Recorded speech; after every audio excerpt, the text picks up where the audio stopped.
The drama surrounding Caitlin Clark's latest milestone didn't just shake the sports world, it split it right down the middle.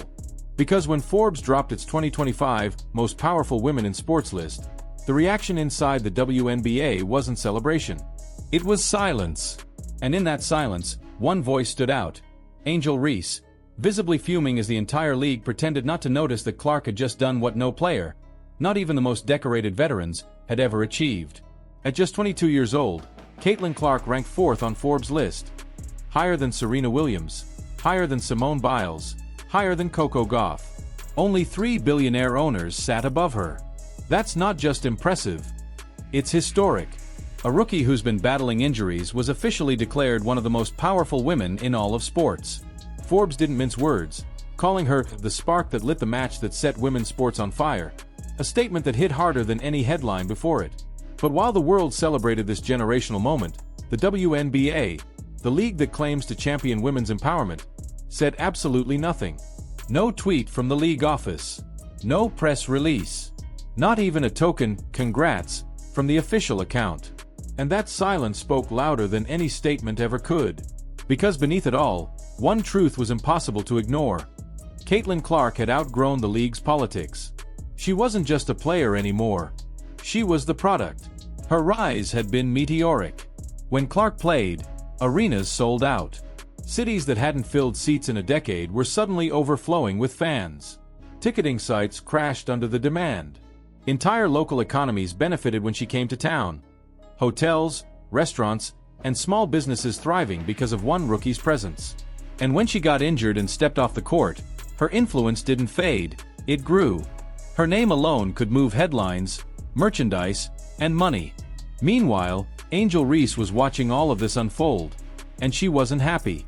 Once heralded as one of the young stars expected to carry the league's future, Reese had spent most of 2024 building her brand around the idea that she was just as important to the WNBA's growth as Caitlin. But Forbes' ranking told a different story, one that didn't even include her name. Not in the top 10. Not in the honorable mentions. Nowhere. Reese's response came not in interviews or official statements, but through cryptic posts. Talks about media favorites, about everyone bringing value, and about the real ones knowing who makes the impact. It was subtle, but everyone knew who she was referring to. And yet, as the days passed, her frustration grew increasingly transparent. Because no matter how many social media followers she gained, no matter how many brand deals she secured, none of it came close to matching the global storm Caitlin Clark had created. Clark wasn't just selling out games. She was redefining what women's sports meant. Her endorsement portfolio read like a dream. Nike, Gatorade, Wilson. $8.1 million in earnings before she even finished her first season. She was not just a face of women's basketball. She was the heartbeat of its new era. And Forbes didn't just notice it, they quantified it. That's where the real tension lies. Because in ranking Clark so high, Forbes exposed a truth that had been bubbling beneath the surface of the WNBA for years. Influence in women's basketball isn't equal. Some players may contribute, but only one has truly changed the game's economy. As the list made its rounds online, fans and analysts were quick to point out what the league itself wouldn't say. Caitlin Clark wasn't simply popular. She was profitable. Every metric backed it up. Viewership, merchandise sales, arena attendance, social media engagement, even local business revenue spikes tied directly to her games. Forbes didn't care about narratives. They cared about data, and the data showed that Caitlin Clark was the single biggest engine of growth in women's sports today. And that's what made the silence from the WNBA so deafening. Because this wasn't just about ego, it was about exposure. Behind closed doors, players were reportedly frustrated, not necessarily with Clark herself, but with what her success revealed. For years, the league had pushed the idea of collective progress, that every player contributed equally to the WNBA's rise. But Forbes had just put a number on influence, and most of the league didn't even register. For Angel Reese, that sting went deeper than pride.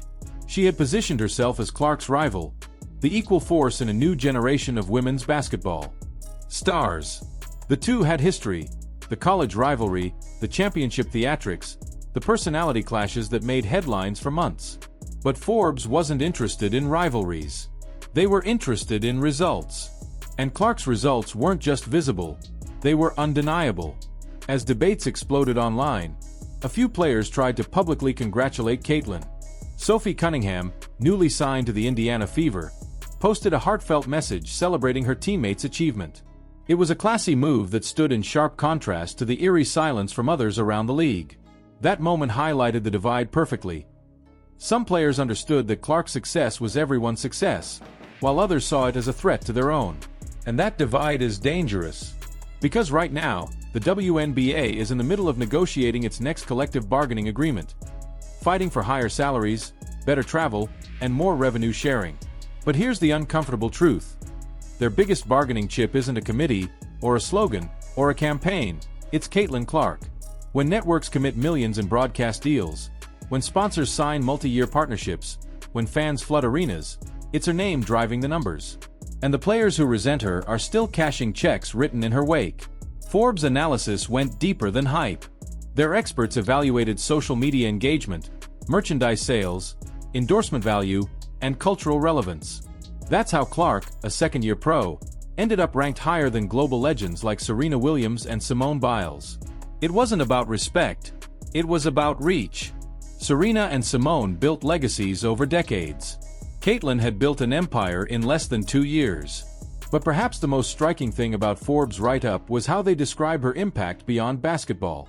They said Clark was reshaping how women athletes are valued, not just in her sport, but across the entire global market. Her influence wasn't confined to the court. Brands didn't just see her as an athlete, they saw her as a symbol, a lifestyle icon, a bridge between sports, culture, and commerce. For Angel Reese and others still trying to carve out their lanes, that's an intimidating reality. Because influence isn't measured in points or rebounds anymore. It's measured in visibility, engagement, and economic gravity. And in that sense, Caitlin Clark isn't just ahead. She's operating in an entirely different league. It's not that Angel Reese hasn't made strides. She's marketable, charismatic, and confident. Qualities the league desperately needs. But the numbers don't lie. Clark's effect on attendance, viewership, and merchandise has been seismic. When she plays, people tune in. When she sits, ratings dip. Even in injury, she remains the focal point of the conversation. She's become what every league dreams of, a phenomenon that transcends the sport itself. Forbes' ranking cemented something that many fans already knew. Caitlin Clark is not just a player, she's a movement. And for a league built on the message of empowerment, the way that movement has been received says everything about its growing pains. Because the WNBA now stands at a crossroads. It can embrace this new era, one fueled by visibility, profitability, and star power, or it can cling to the old narrative of forced equality, pretending every player contributes the same when the numbers clearly say otherwise. There's no shame in acknowledging that one athlete can lift an entire league. That's what Magic Johnson did for the NBA. What Serena Williams did for tennis. What Caitlin Clark is doing now for women's basketball. The only shame is refusing to see it. And yet, the silence lingers. Players keep scrolling, the league keeps avoiding the topic, and Angel Reese keeps hinting at favoritism and bias. But all the subtle shade in the world can't change what the Forbes list just made official. Caitlin Clark is the most influential active athlete in women's sports, period. And for some, that's a reality too big to accept. What happens next will define the league's future. Will the WNBA rally around its biggest star and let her elevate everyone? Or will jealousy, ego, and silence tear down the very momentum it's fought so hard to build? Because make no mistake, Caitlin Clark's wave isn't slowing down. It's growing, and those who fight against it risk getting swept away. She hasn't even reached her prime. She's recovering, retooling, and still dominating every conversation about the sport. Forbes just confirmed what fans, sponsors, and analysts have been saying all along. Caitlin Clark isn't just the future of the WNBA, she's the present. The question now is whether the league will recognize that truth, or keep pretending not to see it while she builds an empire around them.